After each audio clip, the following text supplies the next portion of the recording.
I destroyed my perfect family after my husband caught me with a lover and ended up in prison for assault.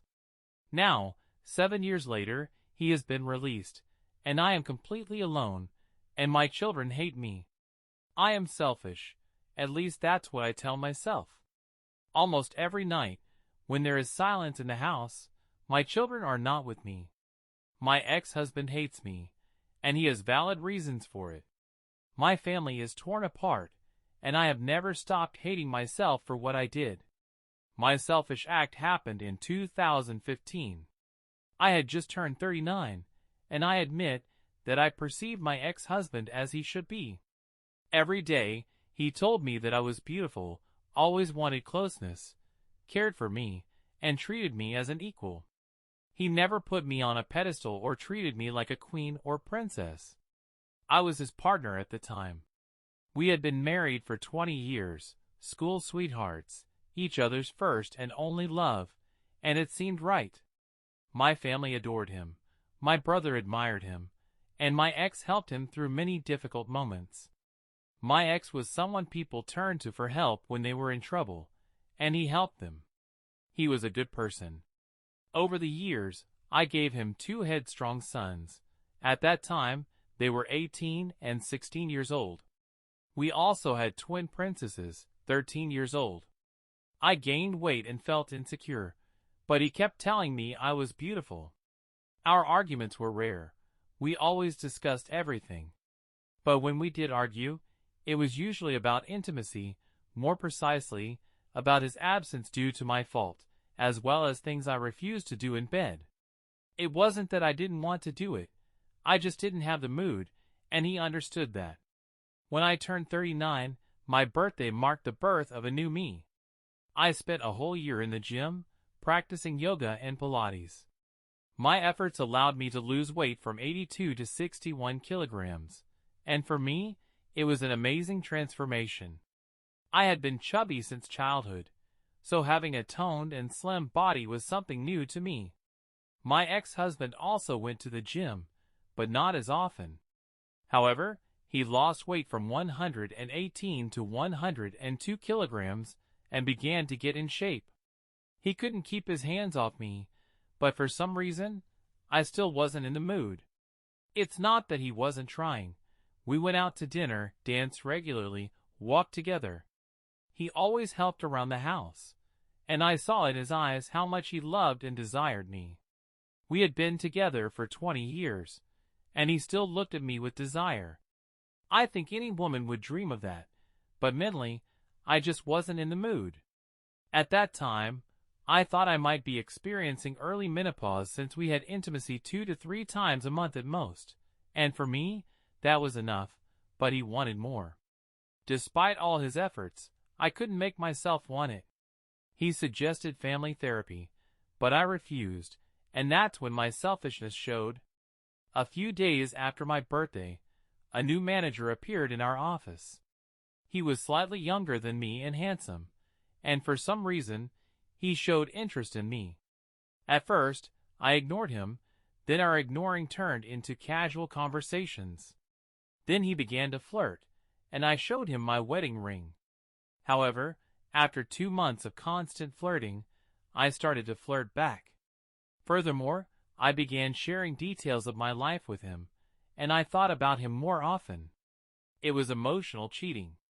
I understand it now, but back then, I felt intoxicated. My ex-husband began to suspect that something was wrong with me. We had a heated argument about it, and I sincerely believe it started the moment he tried to kiss me, and I subconsciously turned away. It wasn't because of him. At that moment, I was thinking about that man, and I was overwhelmed by the whole situation. At least that's how I explain it.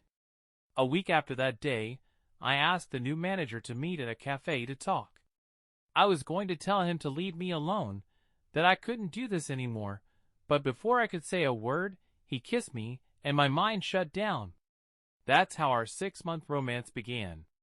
During this time, I did what my husband always asked of me. I was more passionate, more open, and I was always in the mood for closeness. I think it was because everything was new and exciting. My husband and I were also intimate during that period, but much less frequently. I began to push him away, nitpicking over small things, even humiliating him. I was ashamed of how I treated him.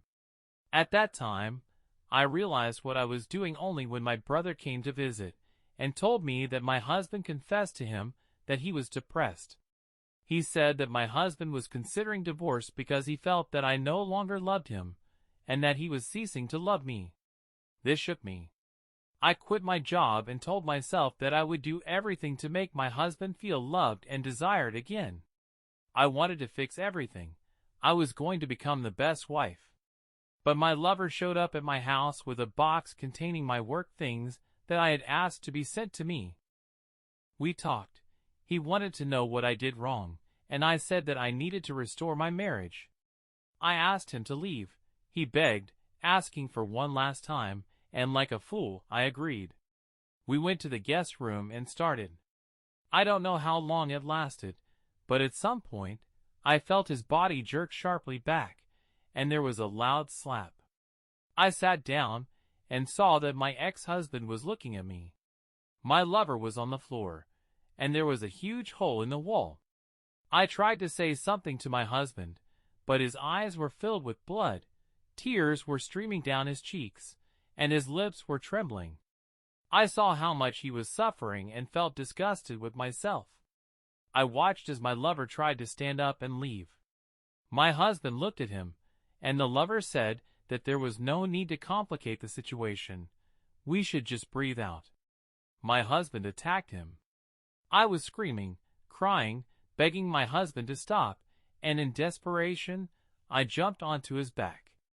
As a result, he forcefully threw me onto the floor. Everything became blurry. The sounds were muffled. But when I came to, my husband was sitting next to the beaten lover, holding a phone. All I could do was look at the lover's swollen face, and the blood and teeth scattered on the floor next to him. There was a loud knock on the door. I watched as my ex-husband turned on the speakerphone, slowly placed the phone on the floor, knelt down, and put his hands behind his head. The door opened, and the police entered, handcuffed him, and a few minutes later, medics arrived. Soon, I learned that he had called 911 himself. Everything collapsed in an instant at the hospital. My father didn't say a word to me. He just looked at me with contempt and shame. My brother yelled at me. His voice trembled with pain and rage. He asked how I could do that to my husband. My mother tried to comfort me, saying everything would be okay, but my father yelled at her. My husband's family was furious. His sisters threatened me, and my parents looked at me as if they wanted to send me to the grave. I approached my children, but they refused to talk to me. My sons couldn't even look at me. My lover suffered severe injuries and needed reconstructive surgery on his face. My ex-husband had literally broken his face. At the hospital, a woman burst into my room and attacked me. My brother dragged her away, and it turned out she was my lover's wife. I didn't know he was married. He never wore a ring and never mentioned his wife. This made me feel even more disgusted in front of the court. My sons lived with their grandparents on their father's side. My daughter's twin completely cut off communication with me. My ex-husband also didn't want to see me. I tried to visit him in prison, but I was denied. My brother managed to get my husband transferred to a correctional facility where he worked to look after him. When I asked my brother to pass my message to my ex-husband, he told me to go to hell. During the trial, I saw my husband for the first time in months. He looked at me with such hatred that it caused pain I couldn't even imagine.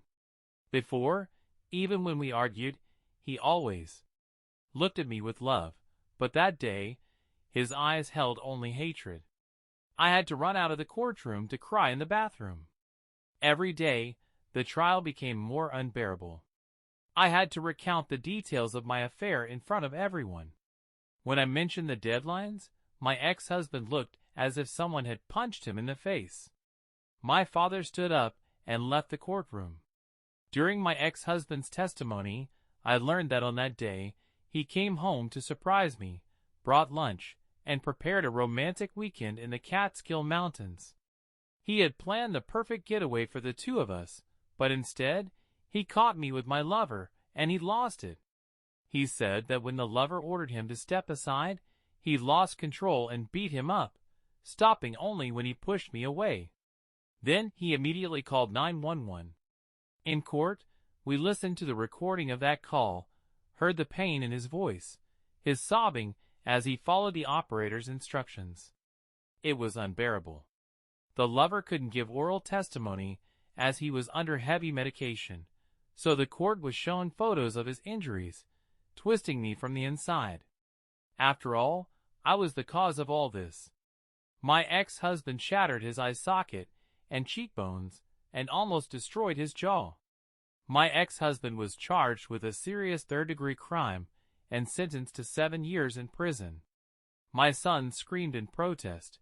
My daughters and his family admitted something that still haunts me in nightmares. The first 3 months after the trial were pure torture.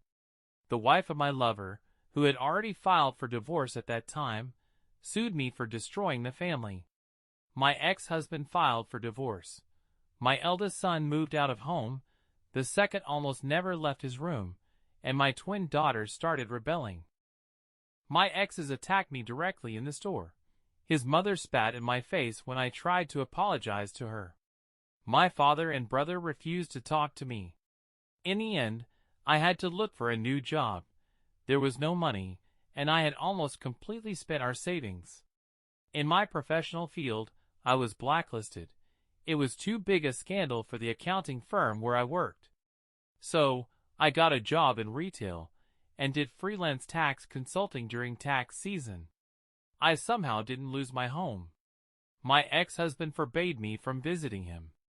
All my letters were returned. Tears became almost my daily ritual. My parents almost divorced because my mother constantly protected me. My brother continued to ignore me, and even my old school friends split into 2 camps. Soon, I had thoughts of getting a ticket to my ancestors or just packing up and disappearing. The guilt was unbearable. At some point, I turned to a psychotherapist. She reprimanded me and said that I was just too accustomed to my husband. I stopped seeing him as a husband. He became just a friend with benefits, and I treated him as such. She said that was exactly how I was. I was too used to him. I saw him as a life companion, while he saw me as a wife, mother of his children, a woman he loved and desired. I took him for granted. Almost a year passed in silence from my children. When I cooked dinner, they would just take their plates and go to their rooms without even looking at me. I had several emotional breakdowns, begging them to say something to me, but only silence responded. My brother got married, and I wasn't even invited to the wedding. My children were gone. I kept trying to visit my ex-husband, hoping he would add me to the visitor list, but I was always denied. My letters kept getting returned. This drove me into deep depression, and I knew I deserved it. Then, one day, my brother arrived unexpectedly. I was shocked, and despite everything, I was happy to see him. It was the first time since the trial that he came to my house, but he came only to scold me. He said that my ex-husband was in the hospital after being stabbed by a prisoner who assaulted him in his cell. As a result, my ex-husband received a knife wound to the stomach, and the attacker suffered a spinal fracture. My brother yelled at me, saying it was my fault, and then he left for his car. I cried for several days after that because he was right. It really was my fault. I tried to visit my ex-husband in the hospital, but I was refused again. Over the next 2 years, I continued to write letters and tried to talk to him, but all letters were returned. Fortunately, our children often visited their father, so I learned that my brother had managed to get my husband transferred to a high-security block after that attack.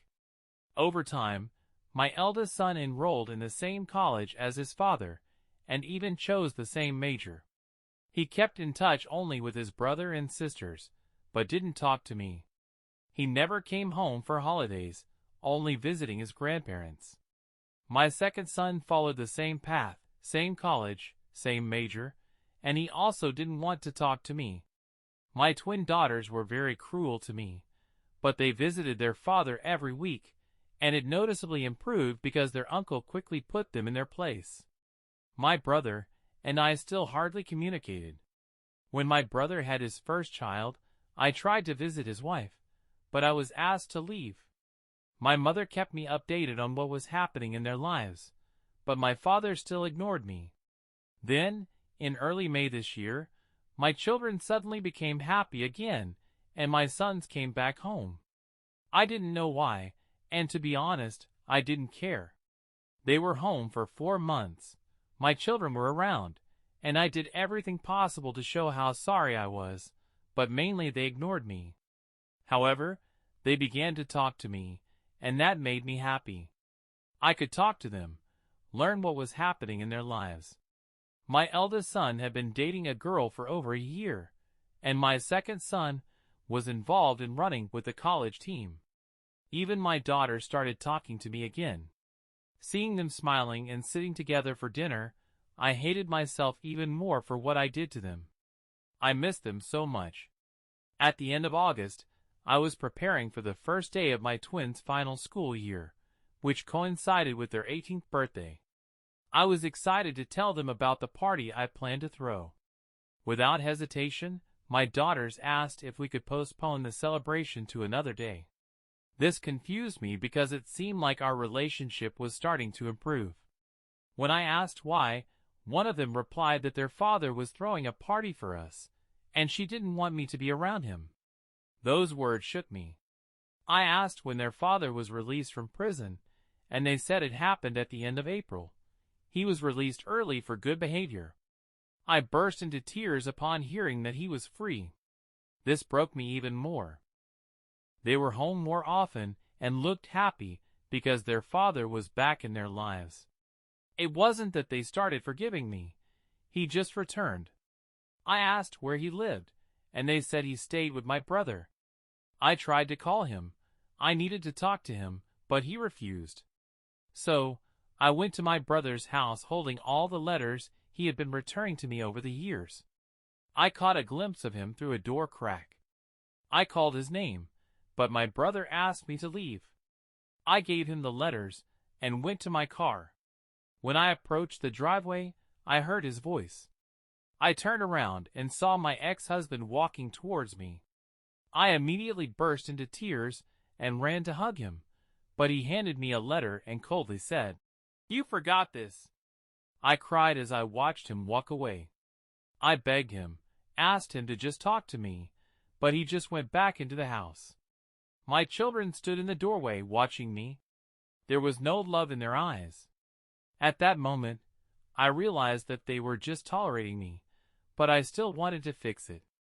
I wanted to tell them how selfish I was. I wanted to tell him how much I missed him, and how sorry I was for destroying what we had. I was trying to cope with my life from my mother's side. I learned that the ex-wife of my lover started visiting my ex-husband 2 years ago, and continues to do so regularly. Honestly, I don't care. I just want him to somehow forgive me. I want him to talk to me. I want him to be around. I want him to look at me again the way he used to. I want my children to be close to us again. I just want to bring back my family, but I know I don't deserve it. Even if by some miracle we became one family again, everything would never be the same. I was selfish, and I would give anything to turn back time. There is a response from the author's son to this post, which explains a lot. Therefore, be sure to watch this video until the end to understand how wrong the author was. This is a response to my mother's post.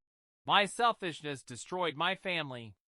Now I am writing from a secondary account because I don't want anyone in my circle to know it's me. I try to keep my past a secret. My college friends don't know that my father was in prison, and I don't intend to tell them.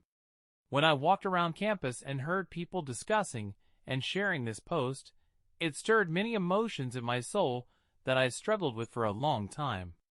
I found this post and realized from the details that it was about our family, and it made me angry. I contacted my mother, and she immediately started crying. I yelled at her when I went to my father and told him what she did. He yelled at me. My father is a good man. He yelled at me only because I swore at her. My father always told me that I might not love my mother, but I must respect her. Respecting such a person is difficult. My father struggled a lot in life. He always told us that we should be grateful to have grown up in a place where they couldn't knock us down for good grades, or for being caught with a book in our hands, as such things were common in his childhood in the South Bronx. He said that in his reality, his sister said he joined a gang at 13 just to be left alone and allowed to go to school. When he was 15, his father died of cancer, and my father had to become a real parent for his two sisters. He worked and did everything possible to pay the rent and buy food while continuing his studies. My father said he was unlucky. His mother remarried a good man, and they moved to the northern part of New York State for a better life, according to my uncle. He and his friends thought my father was strange. It was the 90s, and my father came to school in baggy clothes and a t-shirt with a Puerto Rican flag. They decided to prank him. My uncle said that none of them expected my father to start fighting immediately and beat them up, but instead of leaving, my father helped my uncle get up and offered to walk home and talk heart to heart. My uncle said that at that moment, he realized they would be friends. They started hanging out together, and it was my uncle who introduced my father to my mother. They immediately found common ground, entered college together, and by the end of the first year, they were married. In my childhood, my parents were always the couple who weren't afraid to show their feelings. They always held hands, kissed, and it was terribly awkward. Even in my graduation year, when everything fell apart, my father continued to behave like a teenager when it came to my mother. He loved her, respected her, but I can confidently say that he never put her on a pedestal. He often told me that a woman won't respect a man who puts her on a pedestal because she will always look down on you. My father said that his father, and he adhered to the same principle: treat your wife as an equal, she is your best friend, your confidant, just as you are to her. My father had his quirks.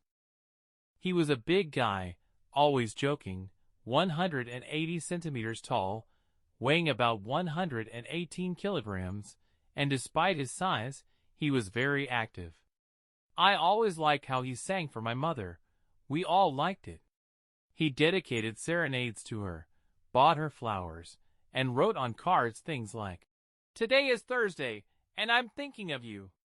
He sometimes wrote her love letters and always protected her. If someone was rude or disrespectful to her, he would always tell her how beautiful she was. My father showed my sisters what a man should be in their lives. As for my uncle, my father was always there, even when everyone around thought he was hopeless. My father didn't give up. He showed me what a man, a friend, and a husband should be. Before the affair, my mother always loved my father. He always supported her, inspired her, was her entire support group when she was having a hard time, and she was the same support for him. For all of us, their marriage was that perfect union we dreamed of creating in our lives, and then my mother destroyed everything. I remember those months when she talked to my father as if she was beneath him. He resisted but held back. Despite my father finishing college and building a successful career as a financial consultant, he could turn from a calm person to a street fighter in seconds. Grandma said he was always kind, respectful, always ready to help, but if needed, he would tear your throat out with his bare hands. My father tried to fix everything. He bought her flowers, invited her to dinners, tried to dance with her, but she was in her own world and treated him badly. We all saw it, and it greatly affected my brother and twin sisters, but my father smiled and told us that everything would be all right. His legs in place. I couldn't look at you, so I moved to Grandma's. One look of yours caused me disgust. When I visited my father, he couldn't look me in the eye. He was ashamed. He said he had failed as a husband and as a man. I told him it wasn't true, but he wouldn't listen. He said that a real man would think about the consequences of his actions before doing something like that. As a husband, he failed because his wife was with another man. I begged him to look at me, but he couldn't. And then you, Mom, dared to ask us for forgiveness. For the first time in my life, I wanted to hit you. We all suffered, and you asked for forgiveness. When I was sitting in that courtroom listening to the 911 call recordings, those were the worst 25 minutes of my life. 25 minutes during which my father, a man who was ready to kill and die for you, cried, begging the operator for help, saying he might have just killed someone. Hearing him repeatedly say that the love of his life cheated on him caused us pain that is indescribable. I know you tried to testify in court in defense of our father. We all told you not to do it, but you did it anyway. Why did you want to show that you still love him? To tell the court that he is a good person? Because, in my opinion, it was your answers in court when you told everyone how long your affair with that bastard lasted and became the reason why we lost him, why he was sent to prison. I am sure that if we had a normal lawyer, not a court-appointed one, our father wouldn't have gone to jail. Because of this, I started having anger issues. My brother started drinking secretly. One of the twins tried to harm herself, and you didn't even notice it. All you wanted was to try to fix everything with Dad, leaving me alone with my brothers and sisters to keep them afloat. I hated you for that. In some sense, I still hate you. When I entered college, I didn't want to have anything to do with you, just like Dad. I became a parent to my brothers and sisters. I worked full-time, studied, and sent you money to help pay the bills. I don't know why you pretended to handle everything on your own. Mom, I know you were struggling, and I know you were in deep depression, but you had help. Grandma protected you, but she did it only because everyone else was against you. At least that's what the twins think. When Dad was attacked in prison, I almost lost my mind. I saw him that day. I joked about how pumped he had become, and we laughed together at his phrase about prison fitness pal.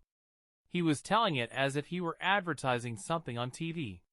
I was halfway back to college when I received the call. I almost crashed my car because my brain just shut down. It was hard for everyone. I didn't tell anyone. But one day, I was sitting at the apartment of that bastard. I wanted to beat him half to death. But when I saw him coming out with a cane, I remembered what Dad said and just left. Over time, Grandma died, and Grandpa died of a broken heart syndrome. Dad couldn't say goodbye to them because he was in prison. You knew that both his sisters got married right in the visitor's room in prison, so he could take them to the altar. The damage you caused us all is enormous. It didn't help that you kept asking us to forgive you, to give you another chance. You didn't give us time to realize everything and heal. You just kept asking, and all I saw was that you wanted to feel better. You didn't care. You didn't even try. You just distanced yourself from us and acted as if everything should suddenly become normal again. Yes, you did try in recent years, but not when it really mattered, when Dad was released. He told us to start talking to you. He said that you were a good mother to us, and that we should show you respect. We did, and it made you happy for a while. I remembered what it was like not to hate you. Dad had trouble finding a job, but one of his old clients hired him. I didn't expect the twins to tell you about his release. Dad didn't want you to know he was out. When you showed up, it really hurt him. After talking with you, he vomited. He said that one look of yours caused him disgust. As for your mention in the post about the ex-wife of that man, she has been visiting Dad regularly for over 3 years since he was released. So please stop building castles in the air and dreaming that you will ever be together again. If you want to talk about it, call me. If you want to repair your relationship with your children, Call me. What you did last week, publishing it online, was the worst moment in our lives. It was pure selfishness, as the title of your post says. I told Dad about it, and he didn't care. He said, "She's just the mother of my children and nothing more." Be sure to write in the comments what you think about this whole story. When you heard it from both sides directly, I believe that, of course, the mother is entirely to blame. However, the children, as it seems to me, are not treating her very well. Maybe I'm wrong. Maybe she really just doesn't communicate with her children as she should. But it seems that she admitted her guilt and wants to reach out to them, and they are avoiding her in every possible way. In the end, she didn't directly betray her children, but betrayed her husband. What is there to blame her for? Why hold a grudge until the end of days? I would at least try to establish contact with her. What do you think? Thank you for watching this video until the end. Watch our previous video, which you can see here, and good luck to you.